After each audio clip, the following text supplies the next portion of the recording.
ರುಚಿಯಾದ ಕಾಯಿ ಚಟ್ನಿ ರೆಡಿಯಾಗಿದೆ. ಒಂದು ಸತಿ ಟ್ರೈ ಮಾಡಿ ನೋಡಿ, ತುಂಬ ಚೆನ್ನಾಗಿರುತ್ತೆ. ವೆಲ್ಕಮ್ ಟು ಮೈ ಚಾನಲ್ ಖುಷಿ ಕನ್ನಡ ಕುಕಿಂಗ್ ಬ್ಲಾಗ್. ಇವತ್ತು ನಾನು ಕಾಯಿ ಚಟ್ನಿ ಹೇಗೆ ಮಾಡೋದು ನೋಡೋಣ. ದೋಸೆ ಇಡ್ಲಿ ಎಲ್ಲ ಹೋಟ್ಲ್ ಸ್ಟೈಲಲ್ಲಿ ಯಾವ ಥರ ಮಾಡ್ತಾರೆ ಅಂತ ತೋರಿಸ್ತಿದ್ದೀನಿ. ಫಸ್ಟು ಒಂದು ಹಿಡಿಯಷ್ಟು ಕಾಯಿ ತೊಗೊಂಡಿದ್ದೀನಿ.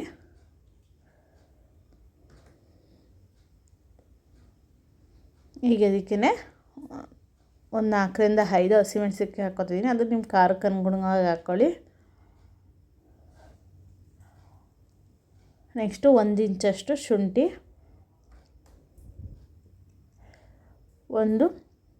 2ರಿಂದ 3 ಸ್ಪೂನು ಕಡಲೆ,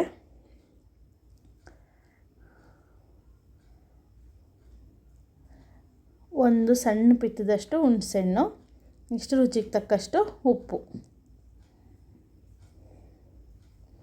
ಹಾಕ್ಕೊಂಡು ಈಗ ನೀರು ಹಾಕಿ ಸಣ್ಣಕ್ಕೆ ಪೇಸ್ಟ್ ಮಾಡ್ಕೊಳ್ಳಿ. ಇಡ್ಲಿ ದೋಸೆಗೆಲ್ಲ ಹೋಟೆಲ್ ಸ್ಟೈಲ್ ಯಾವ ಥರ ಇರುತ್ತೋ ಆ ಥರನೇ ಬರುತ್ತೆ. ಒಂದು ಸತಿ ಟ್ರೈ ಮಾಡಿ ನೋಡಿ. ಮಿಕ್ಸಿ ಮಾಡ್ಕೊತಾ ಇದ್ದೀನಿ ನೋಡಿ. ಈಗ ನೈಸ್ ಪೇಸ್ಟ್ ಆಗಿದೆ. ಈಗ ಇದಕ್ಕೆ ಒಗ್ಗರಣೆ ಮಾಡ್ಕೊಳ್ಳೋಣ. ಫಸ್ಟ್ ಒಂದು ಪಾತ್ರೆ ಇಟ್ಟು ಅದಕ್ಕೆ 1 ಟೇಬಲ್ ಸ್ಪೂನಷ್ಟು ಎಣ್ಣೆ ಹಾಕ್ಕೊಳ್ಳಿ. ಈಗ ಎಣ್ಣೆ ಕಾದ ನಂತರ ಸಾಸಿವೆ, ಜೀರಿಗೆ,